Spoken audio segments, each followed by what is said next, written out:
warahmatullahi wabarakatuh. Saya Rizka Kamri, mahasiswa Prodi Komunikasi Penyiaran Islam dengan NIM 200104010. Nah, di sini saya akan menjelaskan tentang opini publik dan citra perusahaan. Opini publik adalah pendapat sekelompok masyarakat atau sintesis dari pendapat dan yang diperoleh dari suatu diskusi sosial dari pihak-pihak yang memiliki kaitan kepentingan. Selain berfungsi sebagai kekuatan dalam kehidupan bernegara, opini publik juga berfungsi dalam kehidupan sosial dan individu. Yang pertama itu sebagai fungsi kognitif, opini publik memberikan pengertian. Dengan adanya pengertian itu sendiri, seseorang dapat objektif dalam menanggapi persoalan yang merebak dalam masyarakat. Yang kedua, fungsi identifikasi. Opini publik berfungsi memperkenalkan pendapat-pendapat yang menjadi kesepakatan kelompok dan anggotanya. Yang ketiga, fungsi penyelesaian. Opini publik berfungsi memecahkan persoalan internal suatu kelompok. Fungsi ini diperlukan untuk membantu memecahkan ketegangan individu yang tergabung dalam kelompok. Misalnya, dengan melakukan tugas antar sesama anggota kelompok. Selanjutnya, ciri-ciri opini publik. Yang pertama, terdapat isi, arah, dan intensitas mengenai opini publik. Ciri ini menyangkut opini publik tentang tokoh politik partai dan pemimpin-pemimpin yang menempati jabatan politik. Yang kedua, kontroversi menandai opini publik, artinya sesuatu yang tidak disepakati di seluruh rakyat. Yang ketiga, opini publik mempunyai volume berdasarkan kenyataan bahwa kontroversi ini menyentuh semua yang merasakan konsekuensi langsung, dia tidak langsung. Yang ketiga, opini publik mempunyai volume berdasarkan kenyataan bahwa kontroversi ini menyentuh semua yang merasakan konsekuensi langsung dan tidak langsung. Yang keempat, opini publik yang menghasilkan kontroversi sering bertahan agak lama, seperti dalam kampanye pemilihan umum. Yang kelima, opini publik harus didukung oleh sejumlah orang. Selanjutnya unsur opini publik. Yang pertama, dalam satu opini publik terdapat sejumlah unsur, yaitu adanya sesuatu masalah yang dipertentangkan. Yang kedua, adanya interaksi yang berupa diskusi atau tukar pikiran mengenai masalah yang dipertentangkan.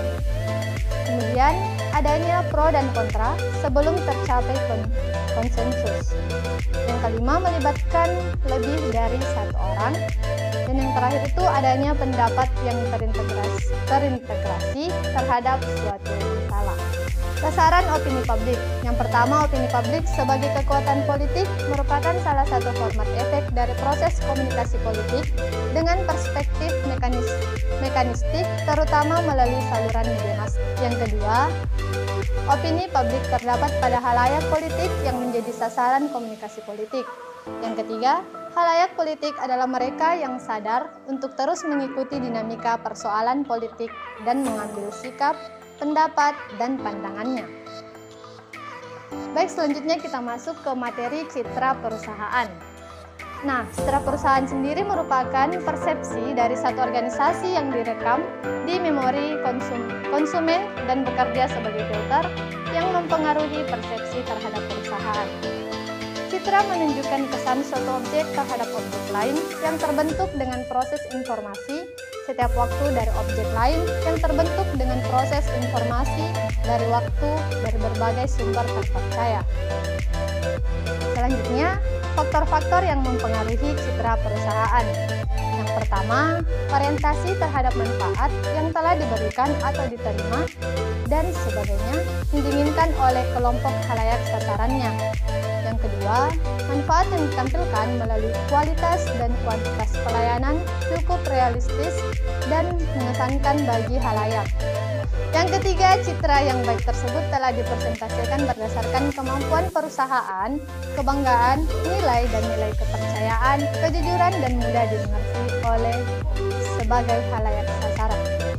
Yang keempat, citra yang baik muncul dari akibat penilaian atau tanggung publik terhadap berbagai aktivitas, empati, dan prestasi reputasi perusahaan selama melakukan berbagai kegiatannya. Yang kelima, citra baik perusahaan lainnya yang dapat timbul dari aspek yang menampilkan keseriusannya dalam tanggung jawab sosial perusahaan yang lebih peduli pada kelestarian lingkungan hidup, menggunakan teknologi ramah lingkungan, dan meningkatkan kesejahteraan masyarakat sekitarnya. Yang keenam, citra perusahaan yang baik juga meliputi layanan pengaduan bagi masyarakat, apalagi jika mampu memberikan generasi tanpa merugikan konsumen. Menurut Siswanto Sutojo, citra perusahaan yang baik dan kuat mempunyai manfaat. Yang pertama, data saing jangka, menengah, dan panjang yang mantap. Yang kedua, menjadi perisai dalam masa krisis.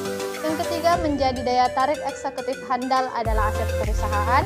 Yang keempat, meningkatkan efektivitas strategi pemasaran. Yang kelima, menghemat biaya operasional karena citranya baik. Nah, mungkin itulah materi yang dapat saya sampaikan. Sampai jumpa di video tugas-tugas berikutnya.